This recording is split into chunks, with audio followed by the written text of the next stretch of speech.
সেই আমাদের হনুফার দাদি বলছে যে একদিন আল্লাহ নবীর বিবি ফাতেমা এরকম করে টেপ ঢাকা দিয়ে বাপের সামনে দিয়ে ময়লাগুলো নিয়ে যাব, ঝাড় দেওয়া ময়লা। আল্লাহ নবী বললেন, মা কি নিয়ে যাচ্ছ? তোমার ওইটাতে বরকত দেখ, তাতে বুদ্ধে এত বরকত। হাদিসটা কোথাকার তা আল্লাহ জানে। প্যাকালের মায়ের, গজালের মায়ের হাদিস কোথা থেকে যারা তৈরি করে। সে আমাদের গায়ে একজন ছিল অভিজিৎ বাবু, বুঝলেন, আমাদের তো আল্লাহ ছাড়া কারো উপাসনা চলে না। তো আমাদের একজনা ওই প্যাকালের মা, গজালের মা, হারাধনের মা, কুদালের মা, এগুলো নাম বললে যদি কারো নামের সঙ্গে মিলে যায় আর আমার ঘর্য হবে না, কুটে দিবে। আমি কেশপুরে একজন বললি, ওয়াজ করতে করতে বললাম, হাজি সাহেব। কেশপুরে হাজি আছে আমি জানি না। ওয়াজের পর তার ব্যাপারে বললাম, আমার বাপের লেগে বললাম, আপনার বাপকে? আমি তো এমনি এমনি ইন জেনারেল বললাম, কেশপুরের হাজি সাহেব। বলে, আমার বাপ হাজি, আপনি আমার বাপকে বলেছেন? রে শালা কি ফেরে পড়লুন রে। সেই কারণে আমি কুদালের মা, গজালের মা, প্যাকালের মা, খেপার মা, যেন কেউ বলে না আমার মাকে বলেছে। সেদিন ঘাটে বসে আছে, থালা ধুচ্ছিল, আর কুল গাছের গোড়া থেকে বিড়ালটা বেরিয়ে মেরেছে ছোট। বললো, লিস্টি বোন, কসম খেয়ে বলছে বোন, পিসার না, কুল গাছের গোড়া থেকে বেরিয়ে ছুটলো। ব্যাস, লেবের কুল গাছের গোড়ায় ভাত দে, মানসিক কর, মানত কর, কুল গাছটাকে নানা রকম ধরনের খাতির কর। ওই যে বলেছে কুল গাছের গোড়া থেকে পিসার বেরিয়ে ছুটলো, সেটা ছিল সেই আমাদের হাঁদুদের বিড়ালটা। তো মেয়েদিকে আল্লাহ তাআলা করেছে কি সুন্দর করে। আহা, মোটে আমি 5 ফুট 6-7 ইঞ্চি, আসমান মাও 5 ফুট 5.5 ফুট হবে কি 6 ফুট, কিন্তু ওইটুকুর ভেতরে মেয়েদের কি হিকমত। আচ্ছা আচ্ছা মরদ একবারই গলে যায়। খালি যদি বলে আসসালামু আলাইকুম, ভালো আছেন, আপনার বাড়ি কোথায়, এবারে যা বলি বল, খালি একবার মিষ্টি করে যদি বলে দেয়, বিশ্বাস করুন আপনাকে আমি ভালোবাসি। এবার লে টাকা, দে টাকা, খা রসগোল্লা, খা মিষ্টি, ব্যাস। তারপরে সব ফুরিয়ে গেল, আন্ডারপ্যান্ট পরে ঘর চলে গেছে। তার দাদি বললে, হ্যাঁ তো জামা কাপড় গুলো, বলে ওইখানে সেই পিয়ারি না, আমার সালাম দিলে দিয়ে তাকে রসগোল্লা খাতে যে সব ফুরিয়ে গেল। আমি খালি ভাবি মেয়েদের কি কলকাটি। হাই রে মরদরা রে, ভালো করে চল, আমার কাছে শিখেলে, নাহলে মেয়েদের পাল্লায় পড়িয়ে এইরকম অভিজিৎকে আন্ডারপ্যান্ট পরিয়ে ঘর পাঠিয়ে দিবে। বুঝতে পেরেছেন? পারে নাই। একদিন একটা মেয়ে কি হলো, তোমরা কারবালা করে দিবে নাকি, পানিগুলো খেয়ে নিয়েছে কেন? এই সালা আচ্ছা ফেলে পড়লুন তো, গুলো আমার লেগে রেখেছে, আমি ভাত খেয়ে পানি খাই না, খাও খাও পানি খাও,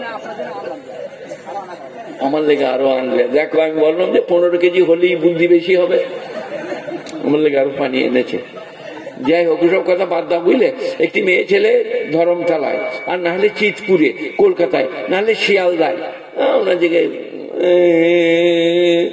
আর এই অভিজিৎ বছর ভদ্রলোক ফুল প্যান্ট পরে, কি হলো মা? আমার ভাইকে খুঁজে পাচ্ছি না, আমাকে একটু মোটরসাইকেল নিয়ে গিয়ে শ্যামবাজারে নামিয়ে দিবে। যেমনি মোটরসাইকেলে নিয়ে গিয়ে নামালে, তেমনি 4-5টা গুটা কোথা বেড়া ছেড়ে চলে এলো, কোথা পেলে ব্যয়, চল খোল ফুল প্যান্ট, যে জামা, পার কর টাকা, দে কলম, দিয়ে আন্ডার প্যান্ট পরিয়ে ঘর পাঠিয়ে দিলে। সে এবার গায়ে এসে বলছে, কেউ কোনোদিন কোনো মেয়েকে বোয়াও না, ওকে চাপাও না। বলে, কেন কি হয়েছে? বলে, দেখো আমার অবস্থা, সব চলে গেছে। তো মেয়েকে মোটরসাইকেলে চাপানো যায় না না যায়, কে বলবে? অভিজিৎ বাবু বলবে। কি যায় না না যায়? যায়। মাকে, খালাকে, বুবুকে, নানিকে, দাদিকে, স্ত্রীকে, অর্ধাঙ্গিনীকে, কিন্তু চাপাইছে কাকে? শালিকে। দিয়ে শালা মোটরসাইকেল, তার শালি বলছে, দুলাভাই কষ্ট হচ্ছে। বলে, চুপ তো, আজ শালা মোটরসাইকেলের আমি ব্রেক ভেঙে দুবার। তার কারণ বল বেরিয়ে গেছে তার গায়ে, শালিকে চাপাইছে তো, খালি মারছে। সাইকেল কম দামি হলে ভেঙে যাবে। বলে, চুপ কর, তুই চুপ করে বস, দেখ খালি মজা দেখে যা। আর একদিন শালাকে চাপাইছে, দিয়ে বলছে, হ্যাঁ ভাই আমি খালি টানবো, তুই একবার টান, ঘেমে যাচ্ছি দেখতে পাচ্ছি না। অভিজিৎ হেসে বলে যাচ্ছে, তুই ভাবছি কি ফেরে পড়লু না যে সে। এই বাবারা, সোনারা, লালরা, গুণীজনেরা, নেই নিশ্চপনেরা, মেয়েদের মতো জিনিস নাই। বিবি ফাতেমা, মা এসা, বিবি খাদিজা, আল্লাহ নবীর বিবি খাদিজা বিরাট ধনাঢ্য রমণী, নবীজিকে বিয়ে করেছিলেন। 40 বছরের খাদিজা, 25 বছরের নবী। তারপরে নবীজিকে শোবে আবি তালিব সেখানে নজরবন্দি করা হলো। নবীজির শাহবাদিয়ে বাবলার পাতা খেতে ছাগলের লাদির মতো পায়খানা হতো। বিবি খাদিজা বললেন, আমি বাইরে থাকবো না, আমি আমার স্বামীর কাছে থাকবো, তিনার দুর্দশার দিনে আমি বাইরে থাকবো না। বিবি খাদিজা সেইখানে গেল। আমাদের মেয়েরা কি হলো, যদি স্বামীকে ধরে নিয়ে যায় থানায়, বড়বাবু ওর পিঠকে ফাটিয়ে দেন, সারা খুব বিদ্যু। কারা বলবে? আপনার স্ত্রী। আহা হা, আমাদের স্ত্রীদের কাছে এই কানের গয়নাটা না, নাকেরটা লিবে নিয়ে কোরবানির গরু কিনবে দিন, যে একবার দাও, আমি এই কোরবানির মাসটার পরেই ধানটা বিক্রি করে তোমাকে দিয়ে দেবো, আপনাকে আর কোরবানির গোশ খেতে হবে না। সারা রাত কবে দিবে গো, কবে দিবে গো, ঘুমো গো দুবো, কবে দিবে বললেন না, কবে দিবে, সারা রাত সারা কোরবানি করবি তো দেখ। তখন আমার মনে হয় জীবনে এর কাছ থেকে লুবন আল্লাহ, যা করি করি আল্লাহ, ডোম ডাইলির কাছে লুবো তবু এর কাছ থেকে লুবন আল্লাহ। সারা রাত জ্বলাবে আপনাকে, কবে দিবে গো, কবে দিবে গো, তুমি যে বললে দিয়ে দেবো, কবে দাও গো। আপনার বিবি। আর বিবি খাদিজা বলছেন, সমস্ত সম্পদ নবীজির পায়ে, আপনি যেমন করে ইচ্ছা খরচ করো। ওই একটা বিবি, এই একটা বিবি। সেই কারণে গুণীজনরা, জ্ঞানীজনরা কোরআনের আয়াতের মানে করছি, সবাই শুনুন, সবাই বলুন আমরা ভালো হব, সৎ হব। বলুন কোথায়? বাইরে ভেতরে? তা নাহলে আবার অভিজিৎ বাবুর গান শোনাতে হয়। বলবো একটা গান, আহা, গেরুয়া পরিলাম, গান গাইলাম, নাম পাইলাম, পয়সা কুড়াইলাম, বাউল হইলাম না। বাউল মানে দুনিয়া ত্যাগী, মানেটা আপনারা জানেন না। বাউল মানে দুনিয়া ত্যাগী। আর নজরুল ভাই আর আমরা এক একটা বাউলের 7টা করে বিয়ে, ডান ধারে একটা বউ, বাঁ ধারে একটা বউ। সে বাউল, পকেট মার, চোর, দাগাবাজ। বাউল হবে দেশত্যাগী, দুনিয়া ত্যাগী, তাকে বলে বাউল। গেরুয়া পরিলাম, গান গাইলাম, নাম পাইলাম, পয়সা কুড়াইলাম, বাউল হইলাম না। আলেম হইলাম, সাদা জামা পরিলাম। এটা আমাকে এই রমজান মাসে কে দান করেছিল, গড়িয়েছিলাম, আজকে পরেছি। সাদা জামা, দেখতে দারুণ, সাদা দাড়ি, কথাবার্তা দারুণ, কিন্তু ভেতরে আলেম হতে পারি না।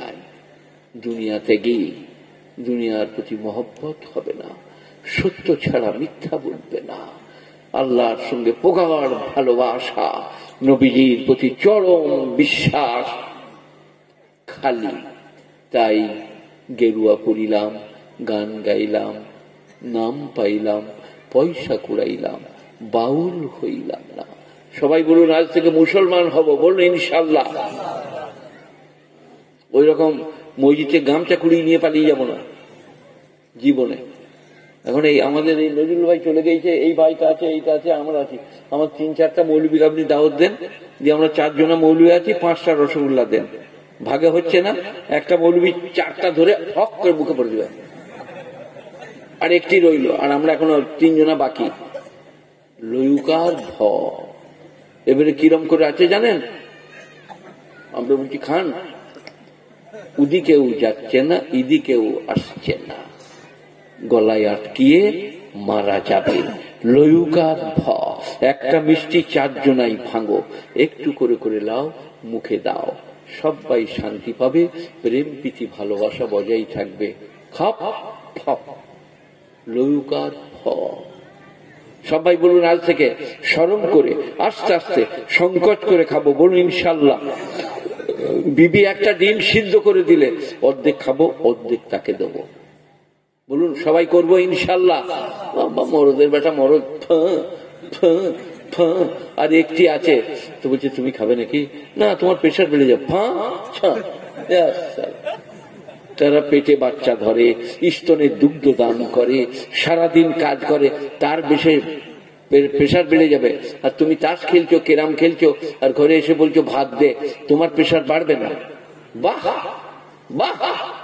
আর আমার ওয়াজ যদি শোনো, স্ত্রীর অসুখ করলে পা টিপে দাও, সায়া ব্লাউজ কেচে দাও, অর্ধাঙ্গিনী, প্রেয়সী, জীবন সঙ্গিনী, তার খেদমত করা। যদি ছেলে পেলে থাকে তোর মায়ের পাটা একটু টিপে দিগারে, আর না থাকলে তুমি কেপো, বলে হাত দিবেন না, বলে খবরদার, তুমি আমার বান্ধবী, আমি তোমার বন্ধু।